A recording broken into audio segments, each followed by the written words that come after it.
Oke, assalamualaikum warahmatullahi wabarakatuh. Perkenalkan, nama saya Irsyadul Libat dengan NIM 2131011000001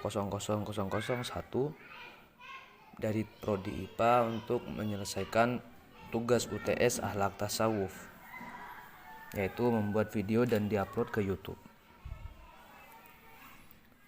dengan subtema yaitu konsep dasar akhlak tasawuf, prinsip-prinsip dan faktor pembentukan akhlak, dan ragam perilaku akhlak. Konsep dasar akhlak tasawuf. Akhlak berasal dari bahasa Arab yaitu hulukun, yang berarti budi pekerti atau tingkah laku atau tabiat. Tasawuf merupakan sekelompok orang pada masa Rasulullah yang hidupnya banyak diisi dengan banyak berdiam di serambi-serambi masjid dan mengabdikan hidupnya kepada Allah.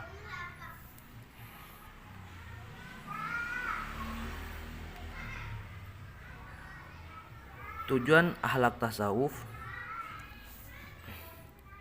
dalam hal itu dapat berhubungan langsung dengan Tuhan, dengan perasaan yang benar-benar sudah berada di akhirat Tuhan, dan dapat tersingkap tabir atau hijab seorang kepada Tuhannya.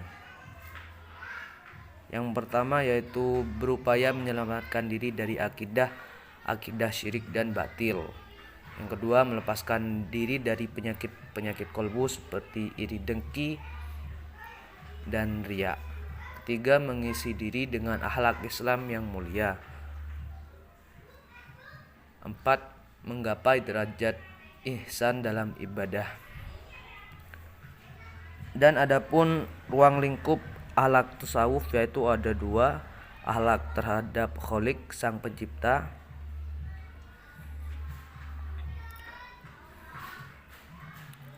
dan akhlak terhadap makhluk. Akhlak terhadap Khalik ini seperti menunaikan ibadah, menjauhi larangannya, dan menjalankan kewajibannya. Akhlak terhadap makhluk ini seperti bertetangga yang baik dan rukun kepada sesama dan tidak membuat kegaduhan.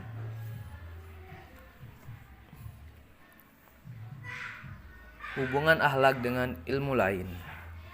Ada beberapa hubungan, yaitu ada dua: hubungan akhlak tasawuf dengan ilmu kalam dan hubungan akhlak tasawuf dengan ilmu psikologi. Hubungan akhlak tasawuf dengan ilmu kalam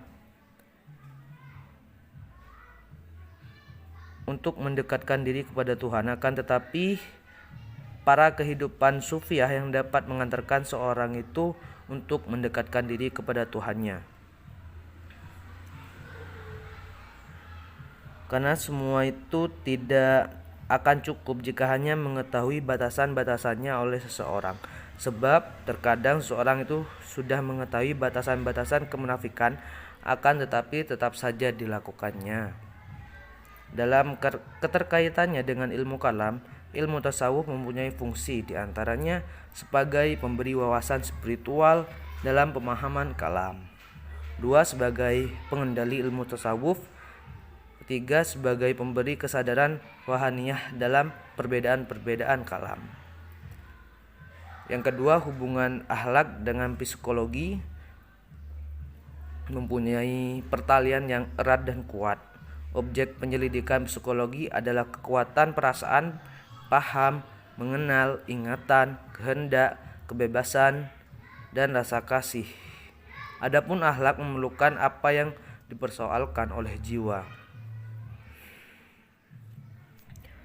Objek persoalan yang jelas bahwa ilmu jiwa menguraikan tentang jiwa perseorangan, masyarakat, dan lain sebagainya yang dapat berhubungan dengan segala gejala-gejala jiwa. Tetapi akhlak akan mempersoalkan apakah jiwa mereka tersebut termasuk jiwa yang baik atau buruk. Dengan demikian menjadi jelas bahwa akhlak mempunyai hubungan dengan ilmu jiwa atau ilmu psikologi.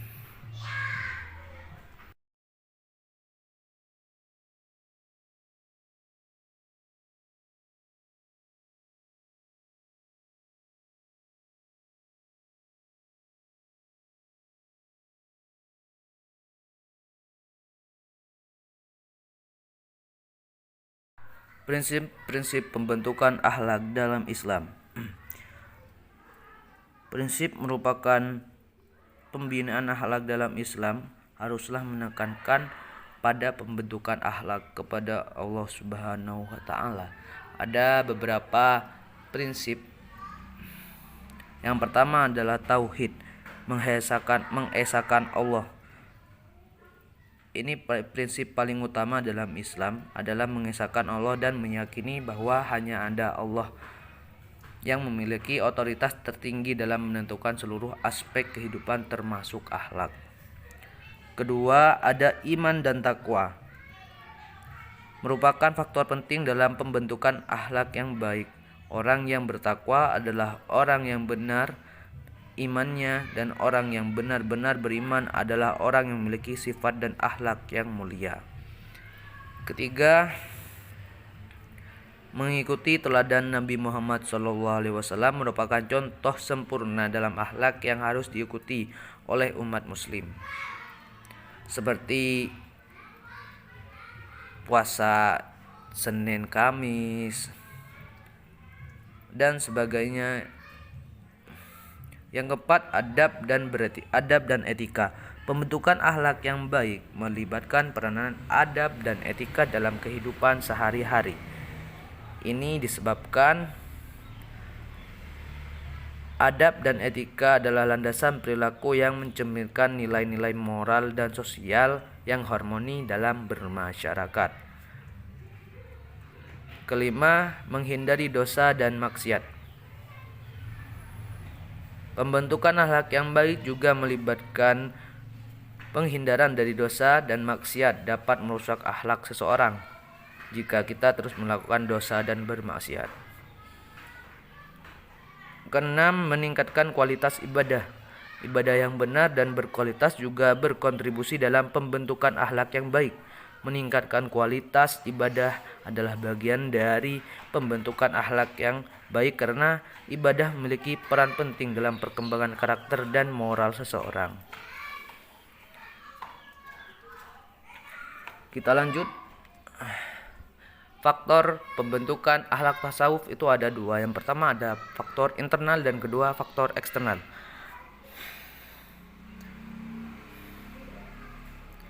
Faktor internal akhlak dipengaruhi oleh faktor internal yaitu bawaan si anak dan faktor dari luar yaitu pendidikan dan pembinaan yang dimuat secara khusus atau melalui interaksi dalam lingkungan sosial.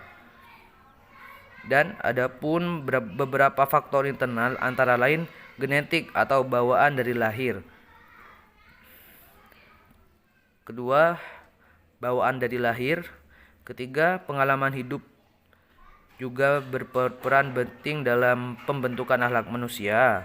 Sifat individu. Yang kedua adalah faktor eksternal pembentukan akhlak manusia. Dipengaruhi oleh orang tua, guru di sekolah, dan tokoh-tokoh masyarakat. Salah satu faktor eksternal pembentukan akhlak manusia di lingkungan sosial.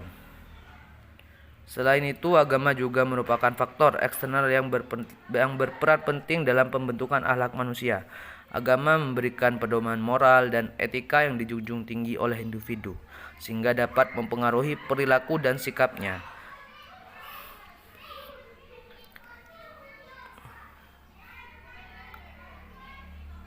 Kita lanjut ke materi yang ketiga yaitu akhlak.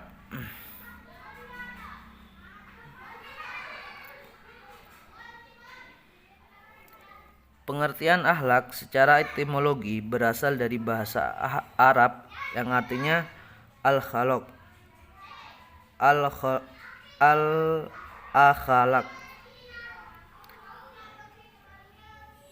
Akhlakah yuhliku ihlakon. Jamaknya hulkun yang berarti perangai. Macam-macam akhlak ada tiga. Ada akhlak pribadi, ada akhlak kepada keluarga, akhlak bermasyarakat. Akhlak pribadi yaitu seperti sabar, menghadapi perilaku seseorang terhadap dirinya sebagai hasil dari pengendalian nafsu dan penerimaan terhadap apa yang menimpanya. Syukur yaitu sikap berterima kasih atas pemberian nikmat yang Allah berikan.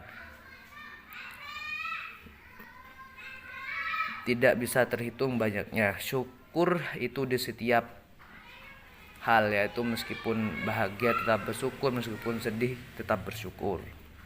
Akhlak bermasyarakat,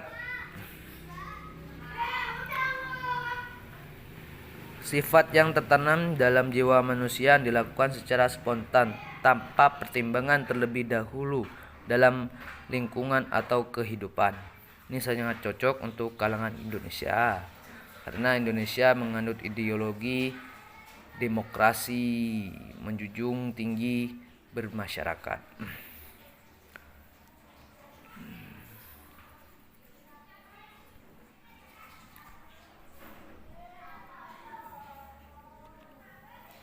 Cukup sekian pemaparan dari 3 tema akhlak tasawuf.